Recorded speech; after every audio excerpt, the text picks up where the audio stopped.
Hey there, Steve here. Hope you're doing well. Lovely to see you again.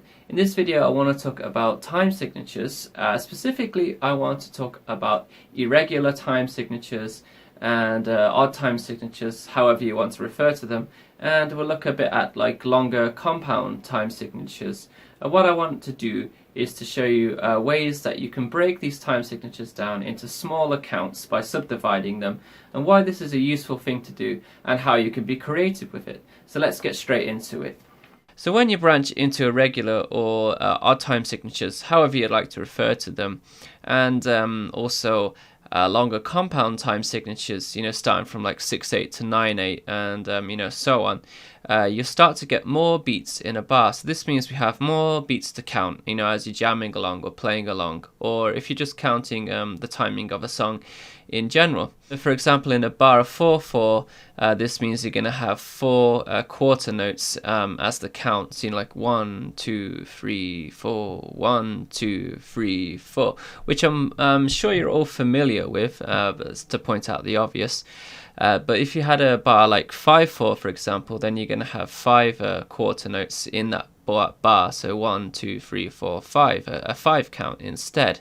And then if you had something like 7/4, for example, now you're going to have 7 quarter notes in each bar, right? So you're going to have, a count of 7, which is not too difficult to count, right? As the tempo gets quicker, that's going to be, slightly more challenging to keep in mind as you're playing. So you could break this into, a count of 4 and a count of 3, which equates to 7 beats, right? So 1, 2, 3, 4, 1, 2, 3. But arguably just counting to 7 in 7/4 is not that difficult as you're trying to play if you practice it enough.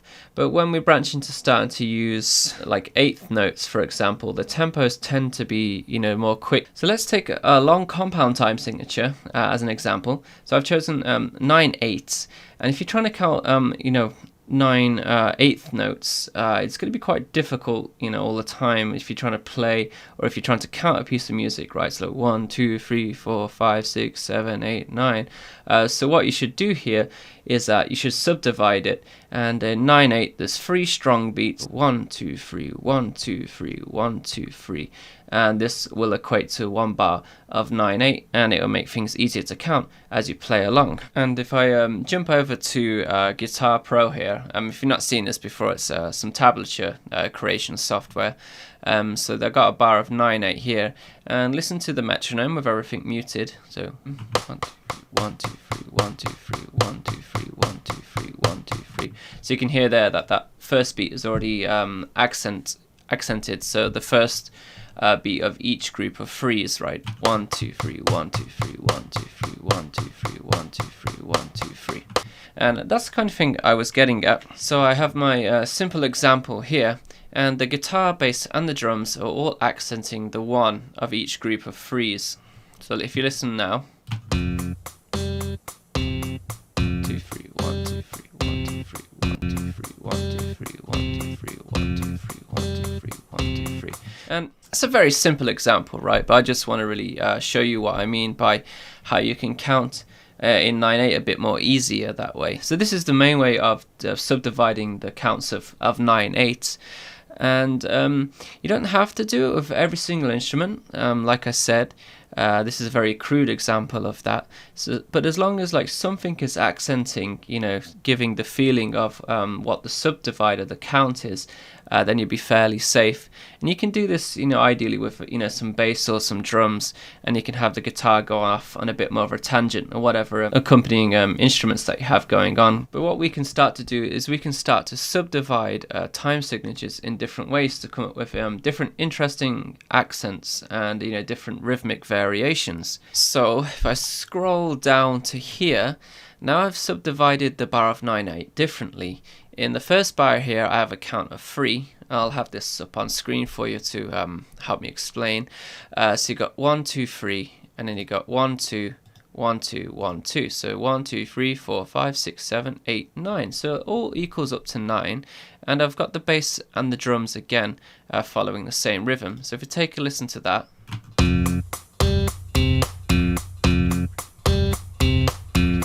So So you got 1 2 3 1 2 1 2 1 2 1 2 3 1 2 1 2 1 2 like that. Compared to the first original example, 1 2 3 1 2 3 1 2 3 1 2 3 1 2 3.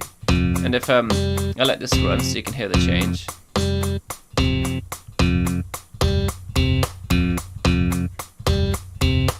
So then already got quite an interesting rhythmic variation, right?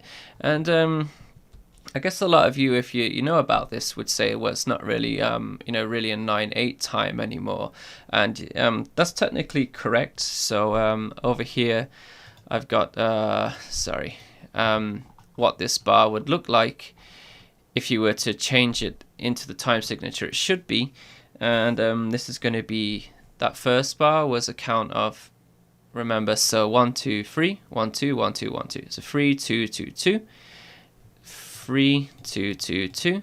So then if we do that here, we have 3 2 2 2. So this bar here, so basically I've taken these two bars and I've made them into what you could subdivide them into different time signatures to make it technically correct, but the count is exactly the same. 1 2 3 1 2 1 2 1 2 1 2 3 1 2 1 2 1 2. But it already sounds quite cool and looks more mathematical that way. Yeah. But it doesn't really matter when you're playing it, right? When you're not thinking about the time signature, you just got to think about that count, right? So 1 2 3 1 2 1 2 1 2 1 2 3 1 2 1 2 1 2. So that's another way of subdividing to come up with another interesting accents in the rhythm there. And how about this one? So this time we got 1 2, count of 2, a count of 3, a count of 2, count of 2, and then the same repeated here. And again, the drums and the bass are also accenting this. 1 2 1 2 1 2 3 1 2 1 2 1 2 1 2 3 1 2 1 2 1 2 1 2. So again, that's already another interesting rhythmic variation. And again, if you were to correctly try and subdivide this into the proper time signatures, then this one would end up being, if we go down here, a bar of 2/8, a bar of 5/8, and a bar of 2/8 I've divided it into. So 1 2 1 2 3 1 2 1 2 1 2 1 2 3 1 2 1 2. Which looks more mathematical again on paper. But yeah, it's still exactly the same count, so don't worry about that. And the last subdivision I've made for you here today is going to be a count of 5 and a count of 4. 1 2 3 4 5 1 2 3 4 1 2 3 4 5 1 2 3 4 1 2 3 4 5 1 2 3 4, which feels a bit more of a mouthful than the the smaller subdivisions. But it's up to you. And again, if that was to be put into its proper time signatures, it would be a bar 5/8 and 4/8. 1 2 3 4 1 2 3 4 5 1 2 3 4. Already it's starting to sound quite mathy that way, right? And this is a very simple example. You can do something much better than this. Quickly before I move on, let's listen to all of the 4 examples. Back to back. 1 2 3 1 2 3 1 2 3.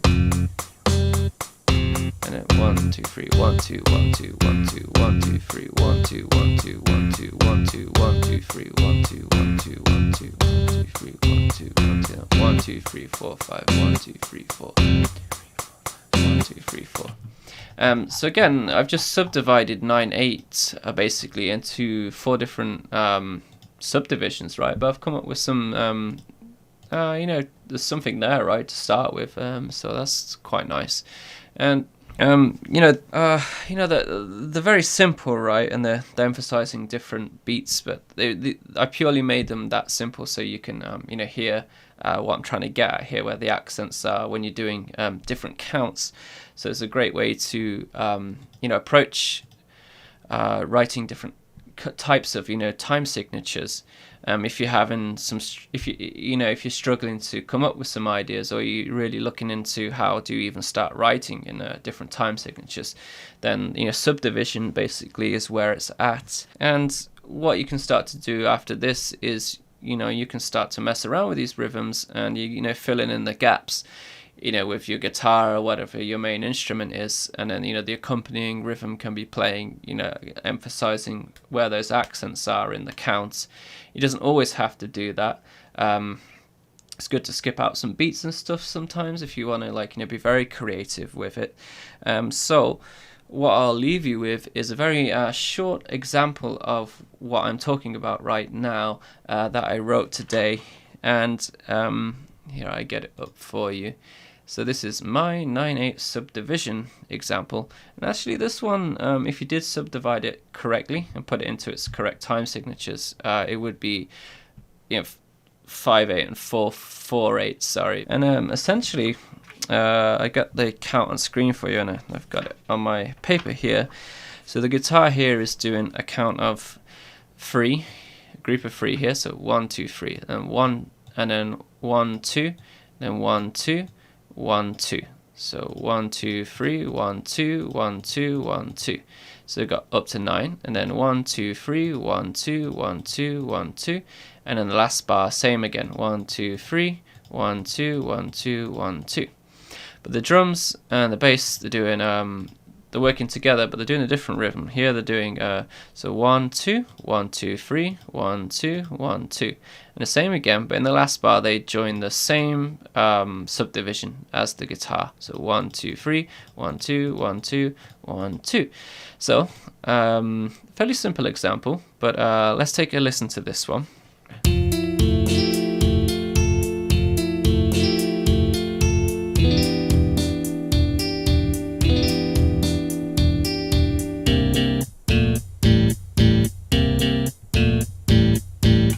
So here, 1 2 3 1 2 1 2 1 2 1 2 3 1 2 1 2 1 2 1 2 3 1 2 1 2 1 2 1 2 3 1 2 1 2 1 2 1 2 3 1 2 1 2 1 2 1 2 3 1 2 1 2 1 2.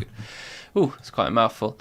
And if I mute the guitar, hear the drums and bass together. 1 2 1 2 3 1 2 1 2 1 2 3 1 2 1 2 1 2 1 2 1 2 3 1 2 1 2 1 2 1 2 3 1 2 1 2 1 2 3 1 2 1 2 1 2 1 2 3 1 2 1 2 1 2. So they are doing a polyrhythm with the guitar, which can sound quite cool, right? And if you wanted to, you could have the guitar in the same time as the same accent subdivision as the bass and the drums, and you could mess with different melodies and chords and stuff as that went along. But the final tip I'll leave you with is you don't always have to fill in all of the space. Sometimes having space is just as powerful as not having something actually there. And like I did here, I left a bunch of space with chords, and I wasn't playing on every single beat, right? And then I could do the same with the bass and the drums. Certain beats could drop out, but like I said, this was just a really quick written example. So I'll leave it there for today, and hopefully I've given you some insight into how you can start to be more creative with our time signatures, and literally how you can even start applying how can you even start to try and play in different time signatures, right? It's all about subdivision, really. So if you're still here, and I haven't bored you to death, that's great. So thanks for sticking around, and I'm sure you're sick to death of your favorite YouTubers asking for their support all the time. So if you are looking to support me, then I say only support me if it's not going to cause you any financial stress or any trouble like that.